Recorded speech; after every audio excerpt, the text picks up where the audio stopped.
All right, today we're going to talk about a very basic programming template that I like to use. First thing we're going to do is talk about the warm-up.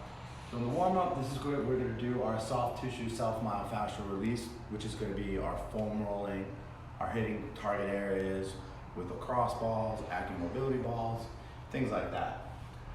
Next thing we're going to do is work on specific patterns for that training session where if we're squatting or we're going to go into some kind of squat variation for the warm-up, any type of bench press variation, we're going to do more push-ups, more getting the upper body primed for that specific movement that day. Last thing we're going to do in the warm-up is get the central nervous system firing. This is where we're going to wake the brain up and say, all right, it's time to work out, it's time to really push ourselves here.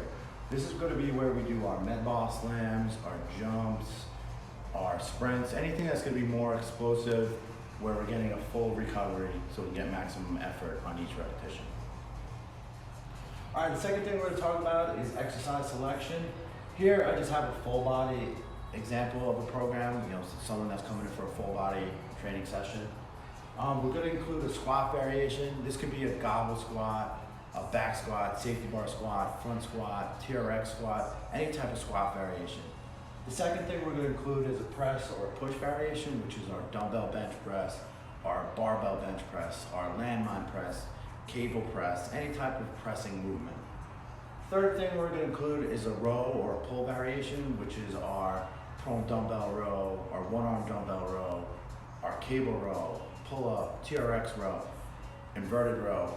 And we'll get into horizontal versus vertical pulling and pushing in a later time, but just any type of rowing exercise. Fourth thing we're going to include is our unilateral variation, which is our box step-ups, our lunges, our split squats, our reverse lunges, lateral lunges, any type of one leg at a time exercise. Fifth thing we're going to talk about is our hinge variation. This is our deadlifts, our RDLs, our hip thrusts, glute bridge, any type of hinging at the hip.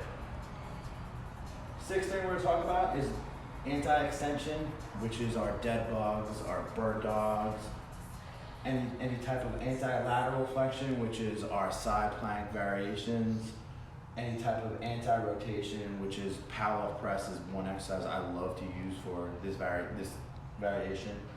And our last thing I always like to include is some type of carry. Very functional, for everyday life where we're carrying stuff, we're bracing our abs, bracing our core, and that's it. Third thing we're going to talk about is exercise order. This is where we want to include each exercise.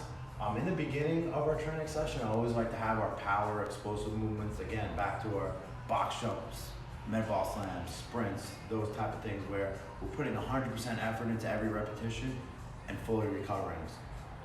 Second, always want to make sure we get our hardest, most demanding compound movements first. This is our squats, our deadlifts, our bench presses, where those are going to be the most demanding, most taxing on the body.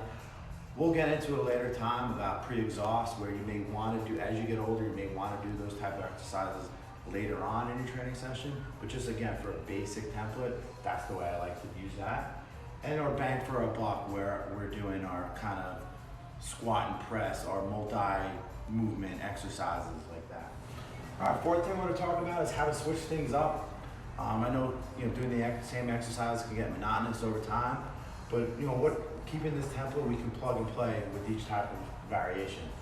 So again, we could squat variation, for example, we can go from a goblet squat to a front squat to a safety bar squat, anything where we're squatting. We can always change the sets and the reps, where we can do high reps one week, low reps the next, and then same with sets. We can go high sets one week, low sets the next week. And then we can also use different types of time under tension. That's where we're going slower on the eccentric, where we're going down through the movement slow. We can go into an isometric, where we're holding at certain positions. We can go into a rest pause, where we're doing a few reps, pausing for a couple seconds, then going back to do more reps. And we can also go into a 1.5 reps, where we go all the way down, halfway up, all the way down, all the way up. Then the last thing we like to include in a training session is some type of conditioning / finisher. We'll get into the different types of conditioning later on, but here, there's aerobic, which is our longer steady state same pace the whole time, which tends to be a little bit longer. We can go anaerobic lactic system and our anaerobic alactic system. Those are going to be our shorter, more explosive, more max effort exercises with a little bit longer rest in between.